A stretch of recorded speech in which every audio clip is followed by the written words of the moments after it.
네, 안녕하세요. 하성교사입니다. 오늘 평신도 주식신학, 그리고 득이신학이라는 이름으로 평신도 주식신학 제3과 하나님의 본성과 속성에 관해서 우리가 좀 보기 원합니다. 하나님의 본성이란 무엇일까요? 하나님의 본성이란 하나님께서 본래 지니고 계신 성품을 이야기합니다. 하나님께서 본래 계시고 지니고 계셨던 성품인 것이죠. 하나님은 인간의 이해를 초월한 성품들을 또 다음과 같이 가지고 계십니다. 첫째는 영이시고요. 둘째는 무한하시다. 셋째는 유일하시다. 그리고 넷째는 인격체이시다. 라는 것입니다. 자, 이 네 가지 성품, 본성 중에서 원래 가지고 본질적인 성품이죠. 이 본성 중에서 영이시다. 라는 것은 첫 번째, 영이시다 라는 것은 하나님은 영이심으로 인간과 같은 육체를 필요로 하지 않으신다라는 겁니다. 요한복음 4장 24절에 그렇게 증거하고 있죠. 하나님은 어디에나 자유롭게 계시는 영이시기에 인간의 감각으로는 하나님을 인식할 수 없습니다. 그와 관련하여 하나님은 우리가 생각하고 있는, 우리가 기준 삼고 있는 물질이 아니시라는 겁니다. 누가복음 24장 39절이나 출애굽기 20장 4절에서 5절에 증거되는 것처럼 하나님은 물질로 이루어지지 않으시며 또한 형체가 없으시다라는 겁니다. 성경에 하나님이 인간의 신체로 표현된 것은 인간으로 하여금 하나님을 이해하기 위한 것이죠. 이거를 신인 동형 동성이라 그래요.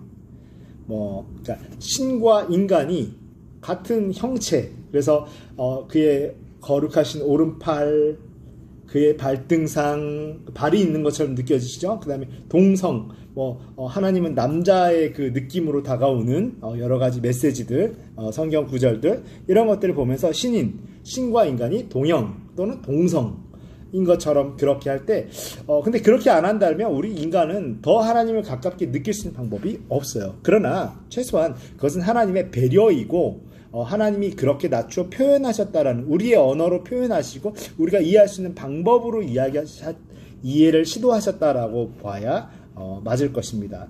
이걸 가지고 그리스 신화처럼 똑같이 그렇게 하나님의 모습을 생각한다라면 하나님을 굉장히 사실 폄훼하고 더 편협하게 이해하는 결과를 낳을 수 있겠죠. 또 이와 관련하여 하나님은 인간의 눈으로 볼 수 없는 분이십니다. 하나님은 본질적으로 보이지 아니하시는 분이라고 로마서 1장 20절, 골로새서 1장 15절에 이야기하고 있습니다. 특별한 경우에 보이는 형태로 나타나시기도 해요. 요한복음 1장 32절이나 히브리서 1장 7절을 보면 특별한 경우에 보이는 형태로 나타나시기도 합니다. 그리고 출애굽기 33장 21절, 23절과 같이 출애굽 여정에서 하나님은 모세에게 영광의 그림자를 드러내시기도 하셨어요. 능치 못함이 없으십니다. 단 그 모습이 없으신 게 아니라 그 모습에 굳이 갇힐 필요가 없으신 분이시라는 거예요. 자, 그 하나님의 본성 두 번째, 무한하시다라는 겁니다. 한계가 없으시다라는 거예요.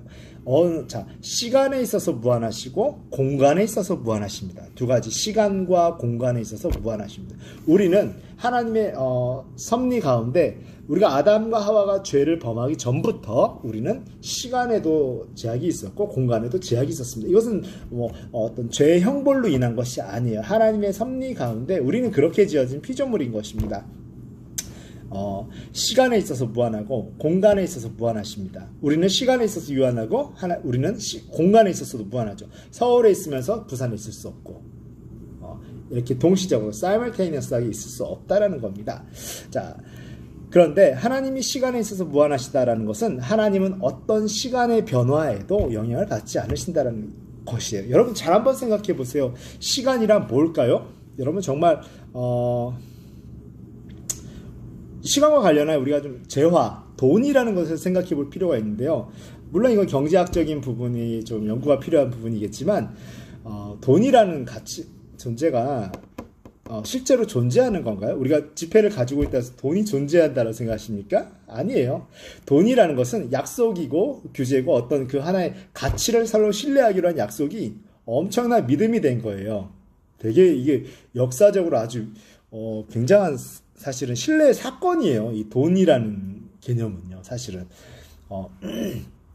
그와 마찬가지로 그러니까 실존하지 않는 것에 대한 가치를 부여하고 이 돈을 신뢰하기 시작하는 거죠. 이것과 마찬가지로 시간이 우리가 어느 순간부터 시간이라는 것이 그냥 개념적으로 실존적으로 존재한다라고 생각하는데요. 여러분 다시 한번 생각해요. 시간은 존재하는 것은 아니에요. 존재한다고 이야기할 수 없습니다. 그냥 시간은 우리의 상태 변화와 함께 계속 이 어떤 성질 변화와 함께 그렇게 추상화되고 하나의 어떤 돌아가는 흐름. 그래서 마치 이제는 더 나아가서 시간이 화살같이 흐른다라고 해서 시간이 어떤 움직이는 존재로까지 이해되는데요. 조금만 마음을 가라앉히고 생각해 본다라면 시간이 과연 존재하는가? 어쨌든 우리는 그 시간이라고 표현되는 것 가운데 제한을 받고는 있어요. 그렇죠? 지나왔던 시간들을 되돌이킬 수 없고, 그러나 하나님은 거기에도 영향을 받지 않는 위대하시고 영원하신 창조주이신 것입니다. 그런 분과 영원한 시간을 함께 산다라고 생각해 보세요. 흥분될 것 같은. 네, 여러분은 또 어떠신지 모르겠습니다. 저는 흥분됩니다. 자, 히브리서 13장 8절에도 이렇게 이야기합니다. 하나님은 영원부터 영원까지 존재하시는 분이시며 언제나 오늘이나 영원토록 동일하신 분이시라라고 말씀하고 있습니다. 히브리서 11장 3절에 하나님은 시간 또한 창조하신 분이라는 겁니다. 놀랍지 않으세요? 하나님은 시작이나 끝이 없으시며 모든 시간의 연속에서 완전히 스스로 존재하시고 그것을 통제하시는 분이에요. 어떻게 통제하는지 여러분 상상하려고 하지 마세요. 그건 우리의 머릿속으로 터지기 직전까지 이해할 수 있는 부분이 아닌 것입니다. 받아들이실 때 여러분 평안함이 있으시기를 축복합니다. 자, 그리고 하나님은 또 공간에 있어서 무한하시다라고 했죠. 하나님은 공간의 제약을 받지 않기 때문에 여러분 우리가 했습니다. everywhere, 무소부재라는 단어예요. 공간에 있어서 무한하시죠. 공간의 제약을 받지 않습니다. 어느 곳에든지 동시에 존재한다라는 겁니다. 하나님은 모든 창조물 속에 계십니다. 여기도 계시고 내 안에 영 가운데, 삶 가운데도 실존하고 계시고 하나님은 모든 피조물 속에 내주하시지만 또한 그것에 결코 제한받지도 않습니다.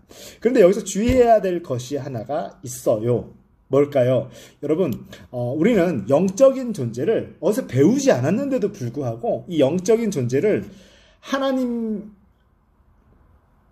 그러니까 영적인 존재를 이해함에 있어서 하나님과 귀신들, 악한 존재들을 그냥 나도 모르게 동일시하는 게 있어요.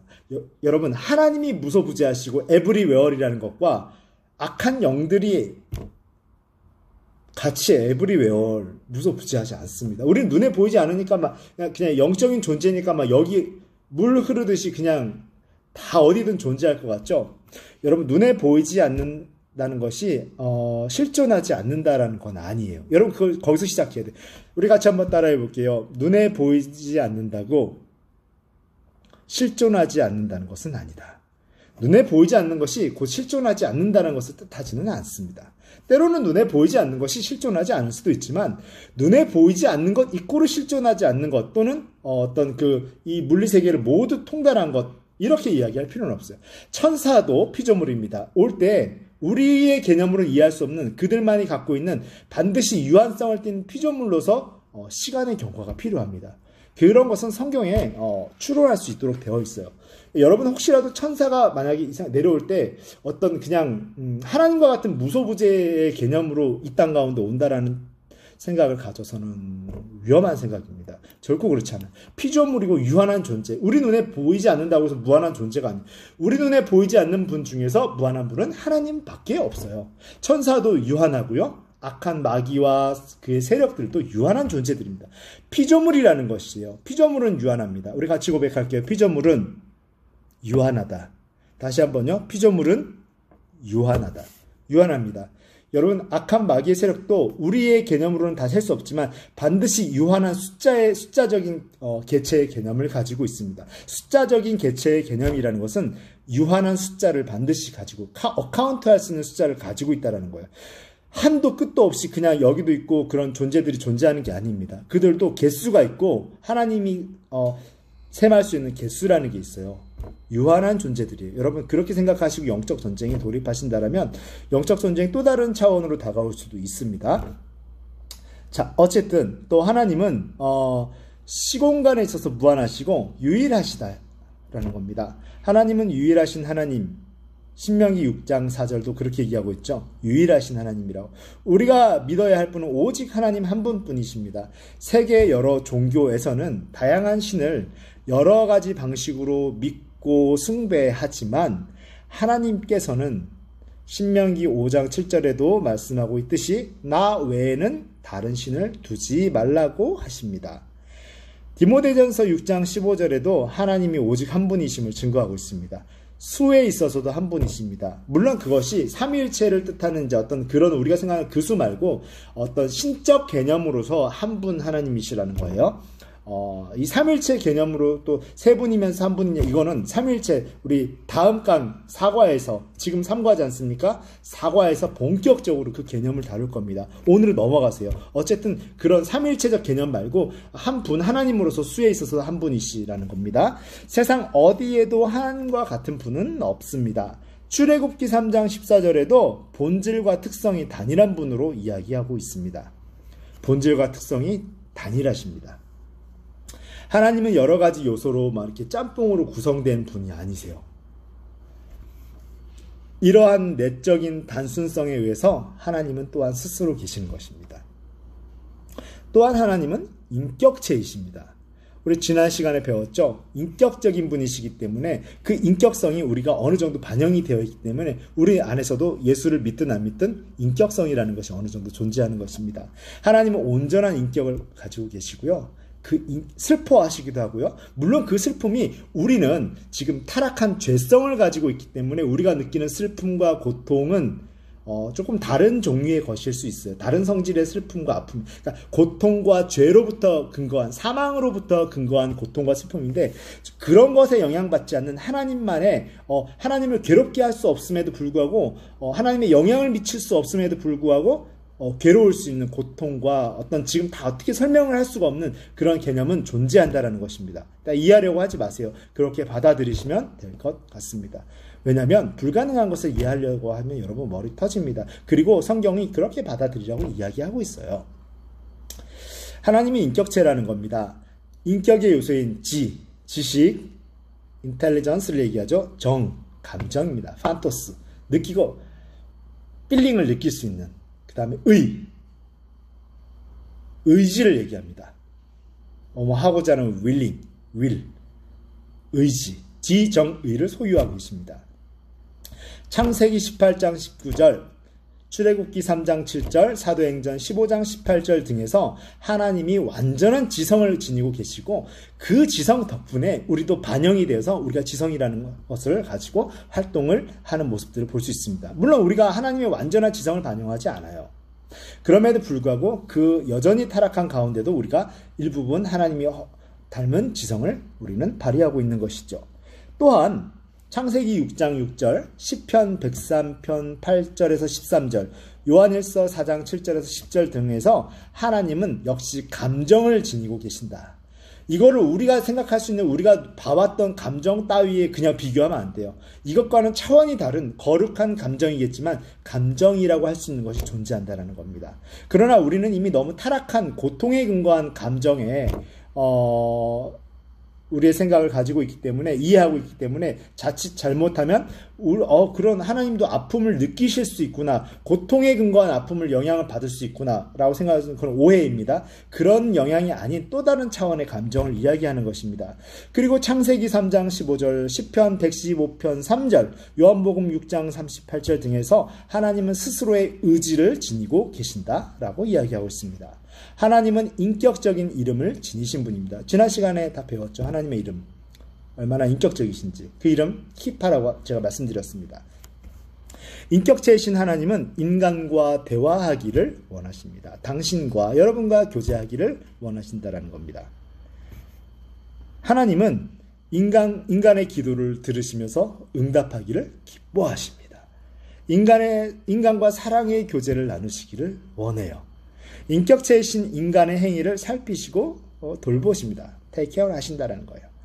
케어하신다는 겁니다. 하나님께서는 인간의 행위를 보시고 또한 판단하십니다. 인간의 불의에 대해서 진노하십니다. 인간을 친히 돌보시며 인도하세요. 이게 하나님의 인격성이라는 겁니다.